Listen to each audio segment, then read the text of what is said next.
Siliņas valdībā jūs gandrīz kļuvāt par veselības ministru. Taisnība runā? Nē, taisnība, jā. Edgars Lapsvīrs, dzimis 1985. gada 15. februārī, ir veselības vadības speciālists, partijas Progresīvie domas priekšsēdētājs un 3 bērnu tēvs. Viņš vadījis Nacionālo veselības dienestu, strādājis Daugavpils reģionālās slimnīcas valdē un Rīgas Austrumu Kliniskās universitātes slimnīcas padomē, kā arī privātajā sektorā un veselības tehnoloģiju uzņēmumos. Šobrīd Edgars strādā Rīgas Stradiņu universitātē un jaunu uzņēmumā Amorphous AI, konsultē veselības finansēšanas un digitālās veselības jautājumos, kā arī kandidē Saeimas vēlēšanās Latgales vēlēšanu apgabalā. No čau, Edgar. Sveiks. Klau, tev ir tāds izcils uzvārds. Lapsvīrs. Kāda tā izcelsme ir? Uzvārda izcelsme. Pastāst nedaudz.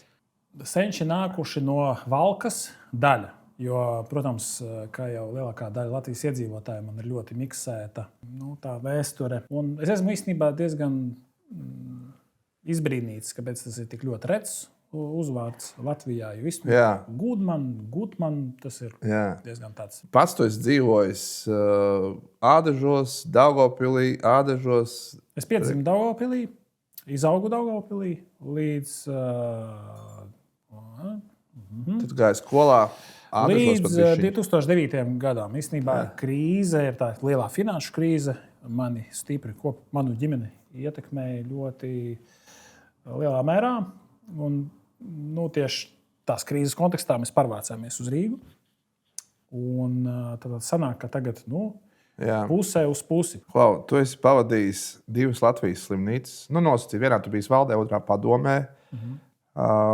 Es pavadīju Nacionālo veselības dienestu. Es biju valdē Amerikas Tirdzniecības palātā. Šobrīd tu Progresīvo domu vadi līdzvadi. Tev pat ir atzinības krusts. Tu esi atzinības krusta virsnieks. Kā tev šķiet, kurš no šiem visiem taviem karjeras posmiem ir bijis tavs tāds augstākais, ko tu šķiet, ka te es biju liels, labs vīrs? Līdz šim es domāju, ka NVD, jo tā ietekmē vislielākā. Bet varbūt, protams, tajā brīdī tā pieredze man nebija. Tagad šodien es dažas lietas darītu citādāk. Varbūt tās pieredzes ir stipri vairāk. Īpaši slimnīcu, no slimnīcas perspektīvas. Bet nevis, kas saistīts ar Covid, ar ko tu vairāk esi zināms, bet tieši ir tādu rutīnas darbu NVD. Jo NVD, es biju tas, kurš centās laust to tradīciju, ka nauda tiek iepludināta sistēma tikai caur to esošo tarifu indeksēšanu. Saucās algu paaugstināšana, bet reāli tas ir tarifi, viņi lielākoties ir kropli, neatbilstoši pašizmaksai, ir vai stipri pelnoši, vai zaudējumus ģenerējoši. Un tad viņus visus indeksē par 10–20%. Un es mēģināju to mainīt un virzīt šos līdzekļus, kuru trūkst. Piemēram, tur intensīvās terapijas apmaksā, kas bija 20. gadam piedāvājums. Man īsti toreiz tas tā nav izdevies. Līdz galam es varbūt nenomenedžēju visus stakeholderus, piemēram, arotbiedrību. Arotbiedrību šajā nozarē vispār ir iespējams nomenedžēt? Ja ir nauda, jā. Stop. Sākam rādīt bildes. Tāpēc, ka man būs arī bildes, kā tu nojaut ar ģimeni. Bet es tev parādīšu tagad 5 bildes. Es nenojautu, bet davai. 4 vai 5 bildes parādīšu. Man bija tādas, kuras izdomāju beigās nerādīt. Bet kur es vēlētos, lai tu tā forši pastāsti, kas tad ir bildē redzams, kas tas pa laika posms tavā dzīvē? Šis ir Igaunijā, Kāzās, pie mana drauga. Tas nav tavās Kāzās? Nē, nav. Okay. Pērnavā tas ir. Labi. Tas pat kaimiņos Valkā. Tā ir tava sievas kundze. Te jums vēl nav bērni. Ir. Te jau jums ir? Jā. Tev ir gan mati, gan bērni. Man liekas, tev pazuda mati, tad, kad parādījās bērni, bet nē. Nē. Nē, īstenībā mums vecākais dēls Ervīns piedzima 22 gadu vecumā. Viņam tagad ir 19. Tev šobrīd ir 3 bērni, klausies. Mans vecākais dēls ir iestājies augstskolā. Klausies. Bet tev ir 3 bērni. Jā, es paskatījos. Kleinbergam ir 3 bērni. Rīgas mēram. Jā. Labi, Antoņina Ņināšavai ir 2, Staķim 2. Nu, kaut kā progresīvajiem piestāv bērni, ģimenes. Jūs tur precaties, jums tur dzina. Tā kā... Tas ārkārtīgi, ārkārtīgi palīdz, piemēram, aģitācijās. Jo visu laiku skaidrs, ka cilvēki iziet no pozīcijām, kas ir pret bērniem. Un tad es lūdzu paskaidrot, es saku, Klau, tu man šo saki. Es jūtos stulbi, tāpēc es nesaprotu. Varbūt es esmu partijā jau 9 gadus. Un man tagad nevajadzētu būt 3 bērniem, bet man ir, vai tas ir normāli? Tad es... Tev vienam ir 22, otram ir... Mums milzīga starta. 1 gads? 19, 11 un tagad 1, jā. Tiešām drosmīgs. 22 gadu vecumā man piedzima pirmais, jā. Viņam būtu 19 ir. Man 41. Pareizi, jā, viss sanāk. Okay. Labi, ja jau par tām konservatīvām vērtībām, man ir vēl viena bilde. Man pašam 2 varianti. Vai tas ir kebabs, vai tas ir Nacionālās apvienības lāpa?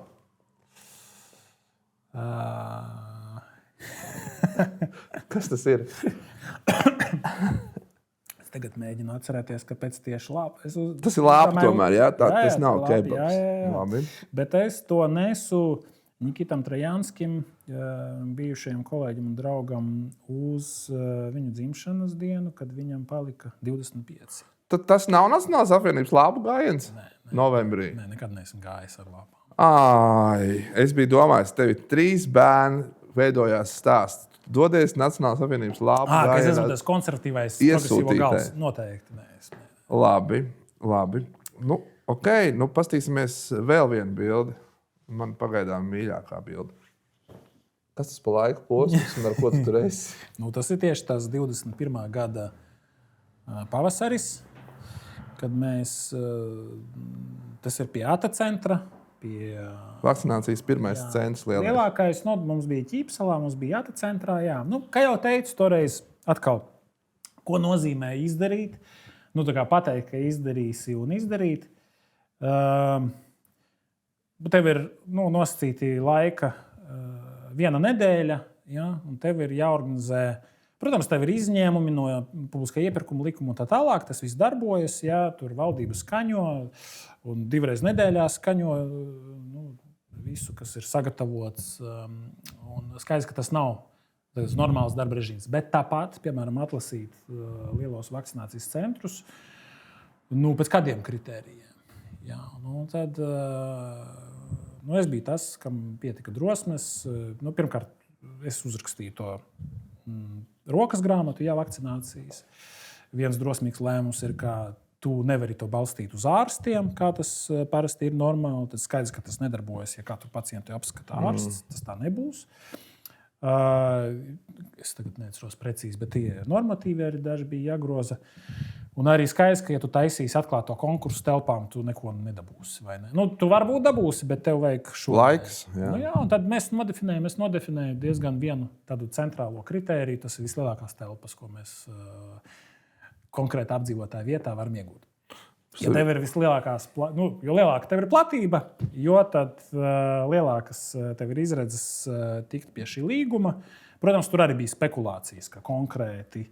Un, protams, tur bija konkurējoši uzņēmumi, kam likās, ka nepamatoti mēs paņemam tos, nevis viņus un tā tālāk. Tad es to novadīju. Man liekas, pietiekami veiksmīgi, atkal bez krimināllietām. Man liekas, ka tas ir panākums. Kolēģis, šajā centrā cik izgāja 1000 caur? Es teicu, jā, ka tas pīķis bija 100,000, man liekas, maijā, 100,000 nedēļā. Vakcinācijas fakti. Tas tieši šeit. Okay. Tas, protams, ir pateicoties tam, ka pirmkārt, es orientējos arī pašā nozarē. Tad es zināju, ka ir principā ir divi uzņēmumi, kas var to nodrošināt. Tajā brīdī tas bija VC4, VCA. Iesaistīts, protams, bija daudzi citi, arī valsts un pašvaldības slimnīcas. Bet es, protams, uzreiz jau tur arī bija domstarpības tajā vadības grupā, kam tas viss jādara, cik jābalsta uz ģimenes ārstiem. Un tieši tāda masu vakcinācijas fāzi noteikti vajadzēja balstīt uz privātiem spēlētājiem. Līdzīgi arī testēšanas kapacitāti jau uz privātiem spēlētājiem. Tas arī līdzīgi, ka 3 bērni. Es esmu no tādiem veselības ministru kandidātiem, tādiem hroniskiem. Es esmu progresīvajos, kas ir kreisā partija, bet es esmu pro-private no visiem kandidātiem, kas ir Latvijā. Ja es neuzskatu, ka ir visas privātās klīnikas jāizklāpē, valsts pasūtījums no viņiem ir jāatņem. Daudz, kur ir efektīvāk. Šīs zināšanas, kur ir kāda kapacitāte, kas ir responsīvs pret, teiksim, lielāku tarifu, kurš nav.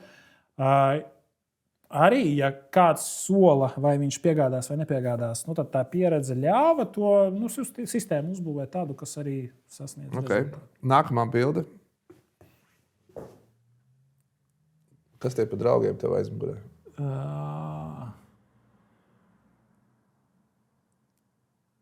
Šito es ne. Tas ir kaut kur arī ārzemēs. Nu. Bet vajag iegooglēt. Kādam... Ko iegooglēt? Tas nav googlē. Tas nav publiskajos tēlos. Tā ir vēlēšana kampaņa. Kur tu paņēmi? Tu jau esi gatavs kandidāts.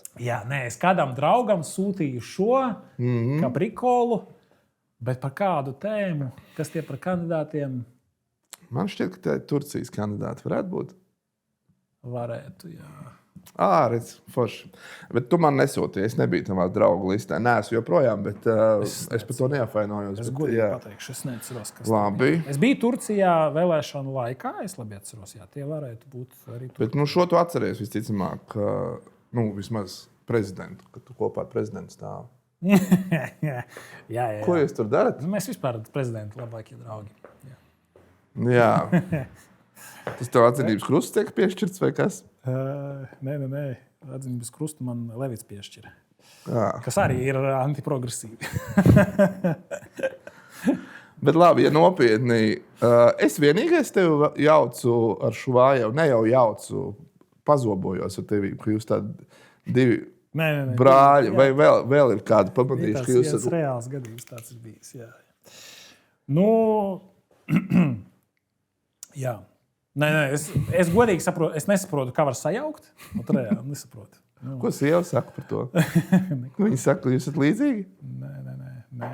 Es absolūti neesmu izaudzis līdz Andrim tajā estētiskajā. Ok, labi. Mums, kāpēc? Pasaulē ir divi visādi politiķiem ir bieži vien kopijas. Tu varētu būt iet uz premjera debatēm un tā tālāk aizstāt Andru Šuvāju un noņemt no viņas spriedzi. Labs vīrkungs, bet ziniet, ko runā pilsētā? Pilsētā runā, ka Siliņas valdībā jūs gandrīz kļuvāt par veselības ministru.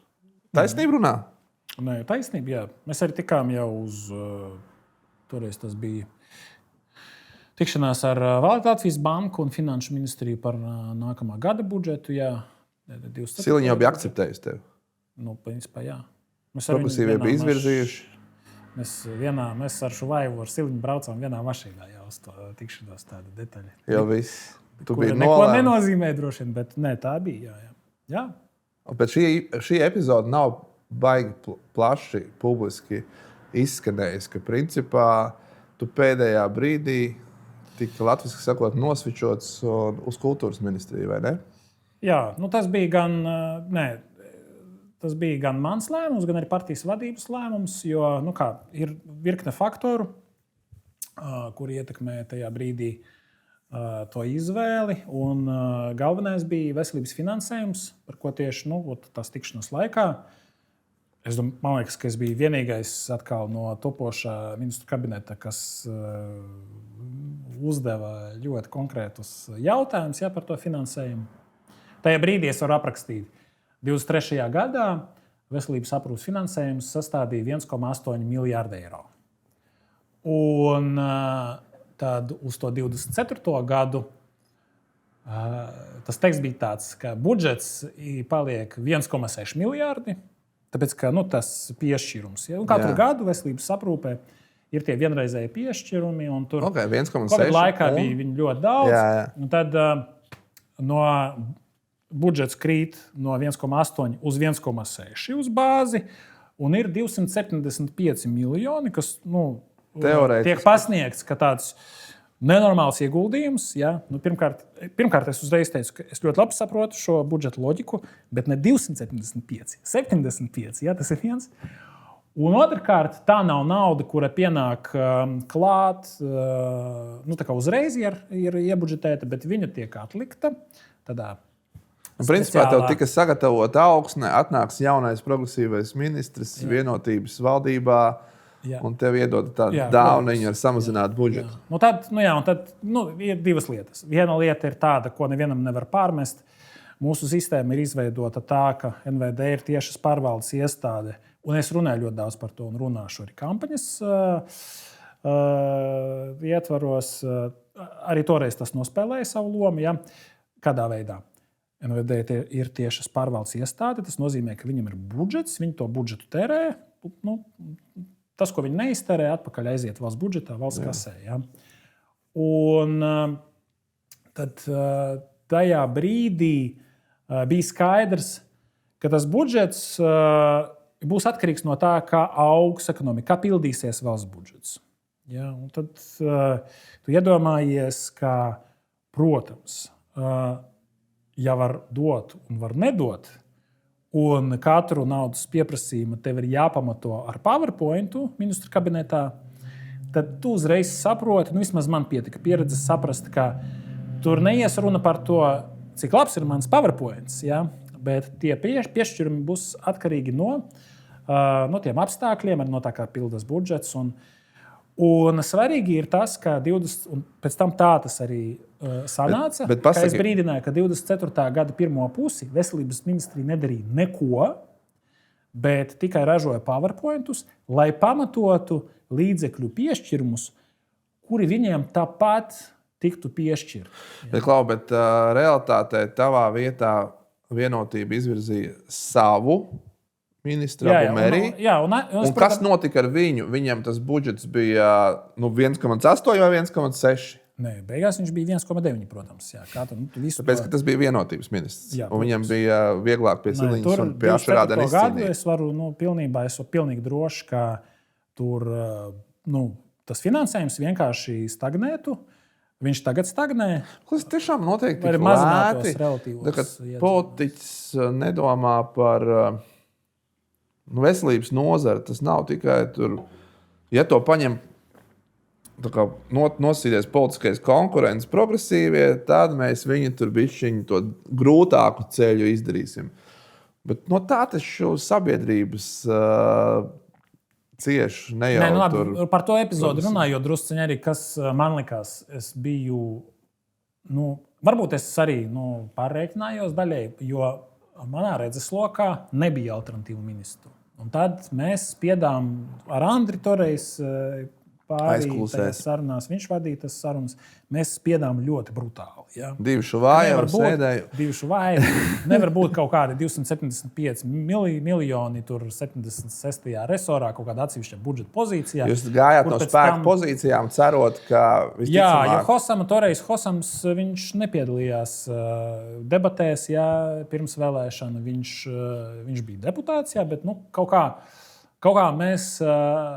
Ar savu jaunības deksmi pārreikinājāties. Gribējāt politiskos milžus vienotību apspēlēt. Tad burtiski 2-3 dienu laikā, tur pa brīvdienām tas tika izlemts.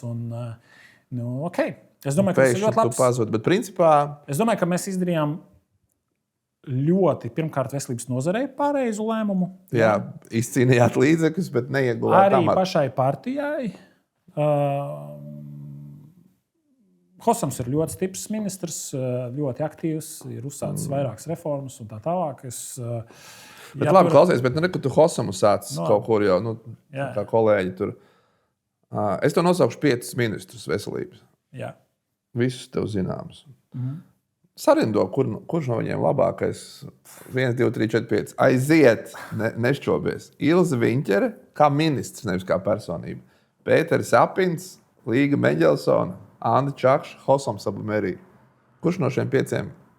Kuram no 5 vismaz tu ieliec 7? Labi, saprotu to kā politiskam konkurentam 10 grūti.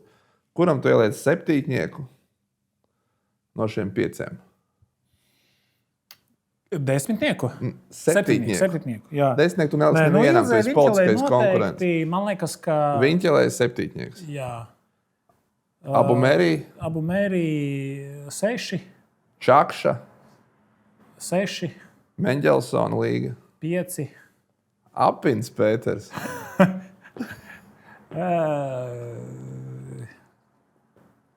Lai ir 5 arī, jā. Pāgu, tu viņu atceries vispār, viņš bija 90. gados. Ministrs, viņam pat nebija tāds amats, tur bija portfels un tā kā puse no tā portfeļa viņam bija. Jā, vakar es dzeru bezalkoholisko alu, kas ir nosaukts viņa vārdā. Jā, Skaidrais Apinis. Skaidrais Apins arī bezalkoholiskais? Jā. Okay. Jo viņš ir absolūti ekstraordinārs cilvēks. Ar savām zināšanām, ar to, ko viņš ir devis, gan veselības nozarei, gan Latvijai kopumā, ar savām bildēm, grāmatām un zināšanām. Jā, bet absolūti tas ir kaut kādā citā dimensijā. Ja? Tas nav šo reālo veselības ministru kandidātu. Viņš tagad kandidē, jā. Es to nevaru uztvert nopietni. Jo tev ir divas lietas, ja? Un kāpēc Ilzei Viņķelei? Tu presi 7, es varētu arī vairāk ielikt. Nevajag, tas nebūtu pareizi. Pirms vēlēšanām, 2 mēneši līdz vēlēšanām, tu sāksi slavēt. Svarīgākais politiķim, man liekas, ka ir vērtības, lai saskan ar manējiem. Jo vērtības ir tas, kas nostrādā krīzes brīdī, vērtības ir tas, kas nostrādā tur budžeta sarunās un tā tālāk. Vērtības ir tas, kas tevi vada, un tu nevari būt drošs par kaut kādām konkrētām iemaņām vai konkrētām, es nezinu, kā tur saliksies situācija, bet, piemēram, kaut kādas diskusijas par to, kā 100 000 Latvijas iedzīvotājiem varētu nebūt pieejama valsts apmaksāta veselības aprūpe, tāpēc, ka mēs tur viņiem nevaram salikt statusus, ja? Sistēmā viņi nav darba ņēmēji, viņi nemaksā sociālo nodokli. Ja? Man liekas, tas ir absurdi, ne tikai no tāda ekonomiskā, tehniskā viedokļa, bet no vērtību viedokļa. Un tāpēc man liekas, ka veselības ministrs nevar būt labs veselības ministrs cilvēks, kas iestājas par kaut kādu Latvijas iedzīvotāju dalīšanu. Es neizmantošu šo vārdu, grozos, bet tā jau ir folklora. Un jāsaka, arī mēs bijām pietiekami gudri, un mēs arī ierakstījām deklarācijā šo punktu, kā pēc deklarētās dzīvesvietas pastāvīgiem iedzīvotājiem visiem ir pieejama veselības aprūpe. Bet šīs valdības, iepriekšējās valdības laikā bija diskusijas par to. Atkal atsākās diskusijas. Grozos dalīt pacientus. Tur nav tikai, es pat teiktu, Hosams Abumerī, tur ir Ingrīda Circene, kas ir vienotības arī deputāti. Principā viņiem ir tā grozu galvenā idejas. Es varu pārmest Hosamam tikai to, ka viņam nesanāca savākt savu partiju kaut kādu, bija ļoti labs likuma projekts uzrakstīts NVD reformai, nesanāca viņu. Man liekas, tas ir absolūti programmatorisks, absolūti strateģisks, daudz svarīgāks par, piemēram, slimnīcu tīkla reformu vai medikamentu cenu reformas. Šīs, netika izdarīts, tas ir mans centrālais pārmetums. Un tā nav viņa vaina, bet viņam brīžiem, konkrētajā brīdī viņam nebija deleģējuma no savas partijas. Nebija tas muskulis. Kaut kā viņi nenovienojas, jo vēlreiz ir svarīgi, kā vērtības tevi vada. Nevis tu tikai domā, kā mēs, kā organizācija, attīstīsimies, jā, kas notiks tur nākamajā dienā pēc vēlēšanām, vai kas mums tagad ir jādara, lai tur panāktu maksimālo rezultātu. Man liekas, diemžēl ir tā, ka arī pēc vēlēšanām, jau to rezultātu sasniedzot, automātiski tas fokus tiek likts uz to, kas tur notiks pēc 4 gadiem, kas notiks pašvaldību vēlēšanās, tur Eiropā, kā mēs noperformēsim. Ja? Un man, jāsaka, ka man arī tagad ir pagrūti, ir ļoti daudz darbu, bet tā proaktīva komunikācija, kampaņošana varbūt tā ir mana vāja puse. Noteikti nav Hosama. Ja? Okay. Tas tādā ziņā. Paldies. Bet zinu, ko vēl pilsētā runā, kā Andrejs Elksniņš aicināja tam kļūt par Daugavas slimnīcas faktisko vadītāju, lai izglābtu to slimnīcu no maksātnespējas. Jā. Tā ir taisnība? Jā. Tāds personāžs, Andrejs Elksniņš. Jā. Jāsaka, es nekad pirms tā viņa zvana, es viņu nepazīstu personīgi, lai gan mēs esam Daugavpils nav tik liela pilsēta, bet es nekad neesmu ar viņu runājis. Nevienu. Vienīgais, varbūt viņš uz veselības ministriju braucis, bija NVD toreiz darbinieks. Tad jā. Bet ne pa telefonu, ne klatienē. Tā es viņu nepazīstu, bet pateicoties tam, un es tagad, tā nebija, manuprāt, cik es zinu, nebija viņa ideja, viņam rekomendēja, neteikšu kurš, bet... Vai kura? Bet mēs satikāmies. Mans pamata nosacījums bija tas, ka mēs pārņēmām Daugavpils slimnīcu valsts, padarām to par valsts kapitāla sabiedrību. Joprojām uzskatu, ka mums rada lielu nevienlīdzību starp Rīgu un reģioniem. Tieši tas, ka Rīgas Universitātes slimnīcas ir daudz tuvākas ministrijai un arī NVD. Un arī, protams, visa vadoša profesūra strādā tur un politikas veidotāja lielā mērā.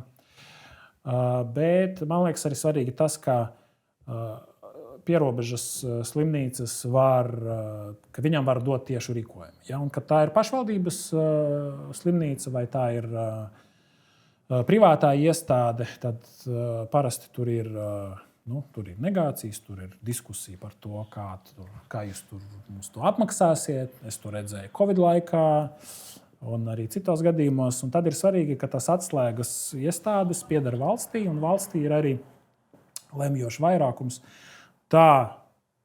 Un mēs to arī panācām. Tas bija galvenais mērķis. Tagad 80% Daugavpils reģionālās slimnīcas pieder veselības ministrijai. Bet arī statūti tika grozīti tā. Pirms tam bija vienbalsīguma princips. Tagad veselības ministrija, ja piemēram Augšdaugavas novads vai Daugavpils pašvaldība ir kaut ko pret, vai RSU, kas ir arī viens no akcionāriem, ir pret, tad veselības ministrija var ar savu balsi pārbalsot. Bet klausies, principā tu atkal, tika izsaukts un Elksniņš uz krīzi, jo slimnīca bija principā uz maksāt nespēju, nezinu, vai kāds no pašvaldības. 5,1 miljonu zaudējumu 23. gadā. Un tu aizgāji pēc 2 gadiem? Jau 24. gadā bija peļņa.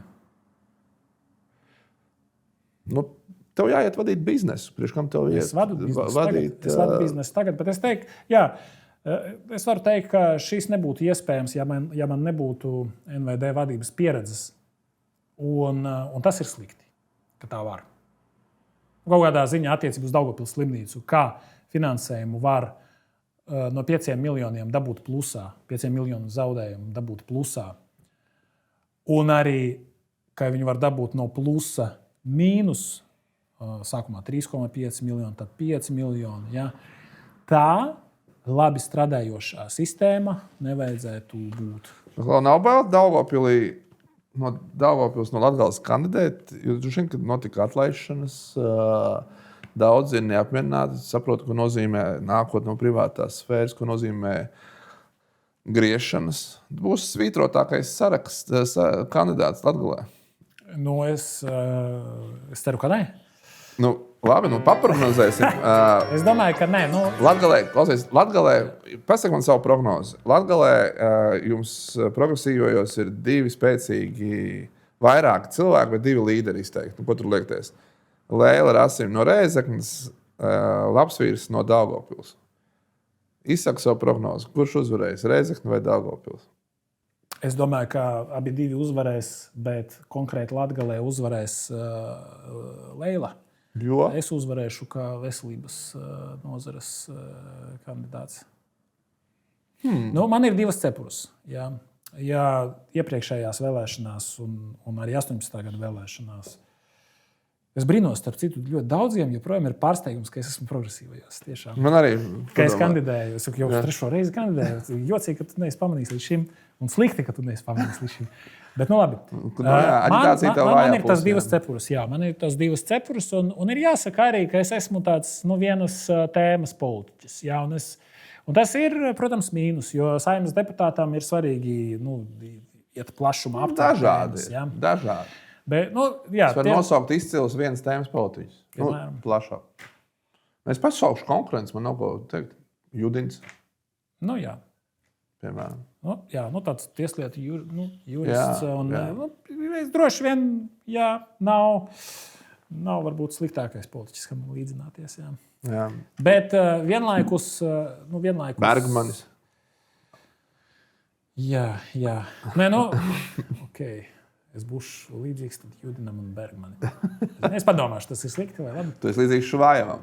Bet labi, prognoze izteica. Otra prognoze, vai par veselības ministru nākamajā valdībā, ja gadījumā Edgars Lapsvīrs nebūs, varētu nokļūt Latviju pirmā vietā, ja Andris Ozols, bijušais lielās šefs, kāda to šķiet, Andris Ozols varētu kļūt par veselības ministru? Mums bija debatas kopā pirms pāris mēnešiem. Es biju ļoti pārsteigts. Latvija var atļauties tādu eksperimentu? Pilnīgi cilvēku ne no nozares.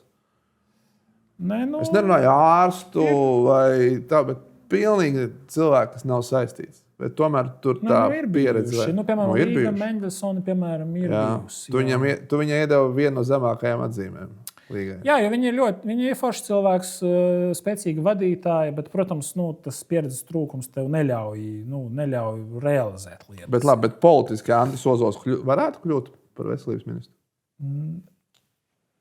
Ja mēs paskatāmies uz šodienas reitingiem, tas vispār nav žanrs, kas man būtu jākomentē, bet ja mēs tā jau runājam, un ja tie, kas skatās, jau tikuši līdz šim momentam, tad mēs varam vēl atklātāk sākt runāt.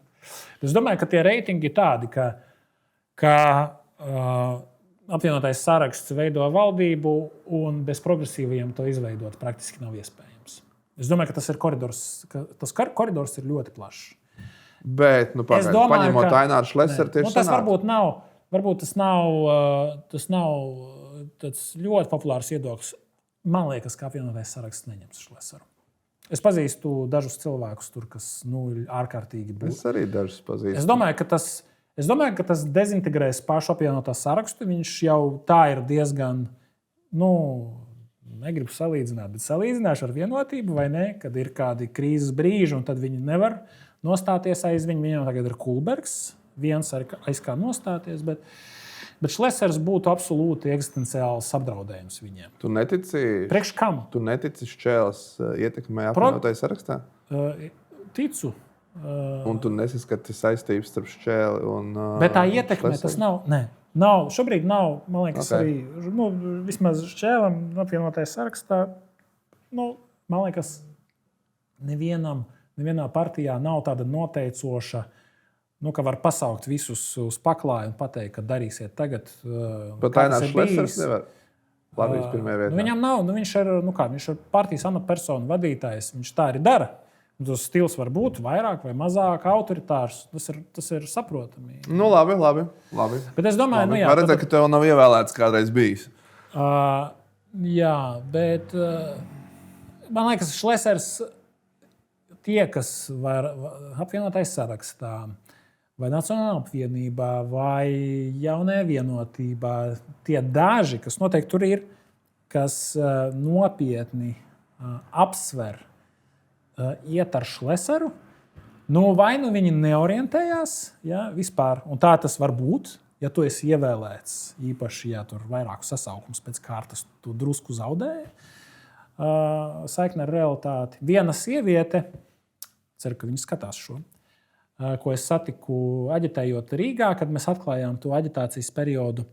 Viņa teica, ka es nepiekrītu lielākoties jūsu ideoloģiskiem uzstādījumiem, bet es balsošu par progresīvajiem tikai tāpēc, ka tas risks, ka jūs iesiet ar Šlesaru koalīcijā, ir vismazākais starp visām valstiskām partijām. Ja?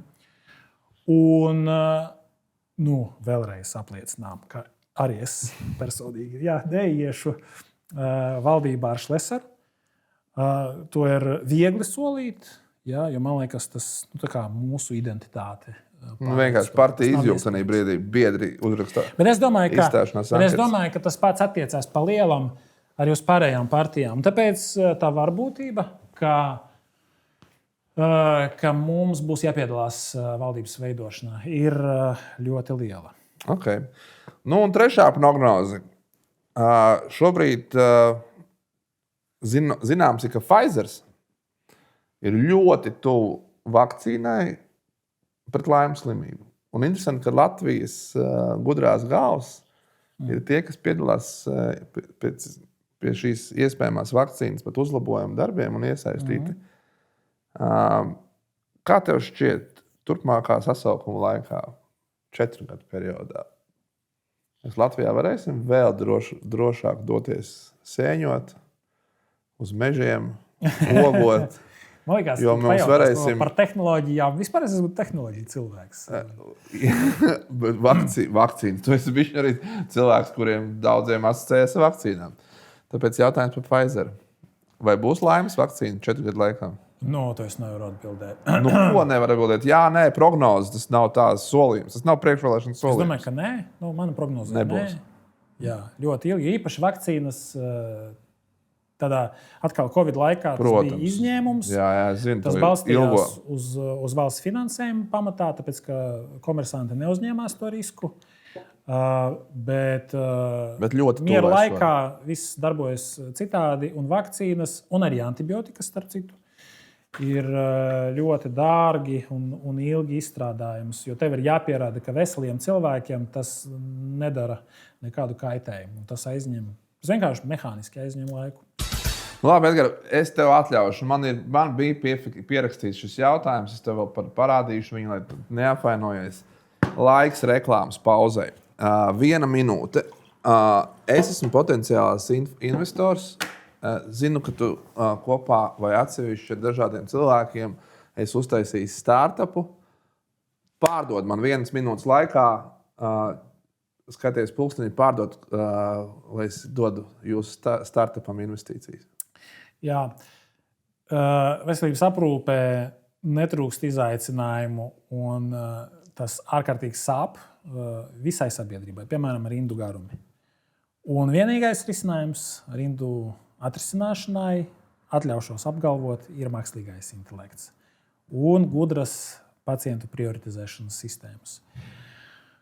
Ja mēs gribam tiešām darbināt tos datus, pieņemt uz datiem balstītus lēmumus un tā tālāk, mums ir nepieciešami specializēti rīki tam, un tieši ar to es arī nodarbojos. Kā saucās savs rīks? Amorphous AI sauc uzņēmumu, un tas, ko mēs darām, mēs strukturējam datus. Mēs padarām tos brīvos tekstus, 80% no visas informācijas, kas ir slimnīcās, viņu nevar analizēt, jo tie ir brīvie teksti. Tie vienkārši ir ārstu pieraksti. Mēs paņemam to tekstu, sastruktūrējam, piešķiram katram klīniskam fenomenam kodu, un teksts paliek saskaitāms un attiecīgi analizējams. Un nākotnē to brīvo tekstu apjoms, pateicoties tam pašam mākslīgām intelektam, tikai pieaugs. Un tā vajadzība, lai būtu iespējams viņu analizēt, arī pieaugs. Tad ir divas plūsmas. nenormāli pieauga apjoms visādu pierakstu, transkripciju un tā tālāk. Tur telekonsultāciju. Katrs redz, ka agrāk mums vienkārši bija telesazvani, tagad mums ir telesazvani vēl ar kādu rīku, kas to visu transkribē. Pilnīgi tāpat tas notiek arī medicīnā, interakcijā starp ārstiem un starp arī ārstiem un pacientiem. Un tad šie dati ir ārkārtīgi vērtīgi, bet analizēt viņus ar tiem rīkiem, kas ir šobrīd mūsu rīcībā, mēs nevaram. Tāpēc mēs būvējam pilnīgi principiāli jaunu rīku. Īpaši, tas ļauj saskaitīt. Ārsta rokraksts neviens nav iespējams transportēt. Bet patiesībā tu vienā minūtē no sākuma iekļāvies. Es to uzdevu papildu jautājumus. Tā kā cepums, tev man šķiet, ka tu nespēji kodolīgi runāt kaut ko, tu esi tomēr apguvis. Bet, ja vēlas kāds investēt, tad daži miljoni, cik es saprotu, pietrūkst vēl, ja? Lai šo projektu no Latvijas eksportētu visur pasaulē. Šis ir potenciāli miljardu vērts uzņēmums un tehnoloģija. Ne miljonu. Un nesmaida nemaz. Paldies, kolēģi! Paldies, ka pieslēdzies raidījumam Prognoze. Ja vēlaties vairāk šādu sarunu, atzīmē ar patīk, dalies ar episodu un abonē. Tiekamies nākamreiz!